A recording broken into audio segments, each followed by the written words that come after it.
ஜனநாயகன் படத்தை இணையதளத்தில் வெளியிட்ட விவகாரத்தில் படத்தின் ஃப்ரீலான்ஸ் எடிட்டர் உமா சங்கர் சென்னை உயர்நீதிமன்றத்தில் முன்ஜாமீன் மனு தாக்கல் செய்துள்ளார். அவர் தனது மனுவில் ஜனநாயகன் படத்தை யாருடனும் சேர்ந்து பார்க்கவில்லை, யாருடனும் பகிரவில்லை எனவும் தெரிவித்துள்ளார்.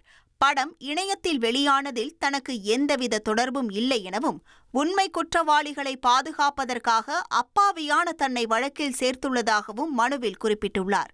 முன்ஜாமீன் கோரிய எடிட்டரின் மனுவுக்கு ஆட்சேபம் தெரிவித்த ஜனநாயகன் பட தயாரிப்பு நிறுவனம் முன்ஜாமீன் வழங்குவதற்கு எதிராக மனு தாக்கல் செய்ய இருப்பதாகவும் நீதிமன்றத்தில் தெரிவித்துள்ளது. மேலும் படம் இணையதளத்தில் வெளியான பிறகு எடிட்டர் இதய நோய் என கூறி மருத்துவமனையில் சேர்ந்துள்ளதாகவும் குற்றம் சாட்டியுள்ளது. இதையடுத்து வழக்கில் இடையீட்டு மனு தாக்கல் செய்ய தயாரிப்பு நிறுவன தரப்புக்கு அனுமதி அளித்த நீதிபதி வழக்கினை ஏப்ரல் 30 தள்ளி வைத்தார். ட்ரெண்ட ஃப்ரெண்ட் ஆக்கிக்கோங்க. தந்தி டிவியின் சப்ஸ்கிரைபர்ஸ் அண்ட் ஃபாலோவர்ஸ் குடும்பத்துல நீங்களும் இணையுங்க.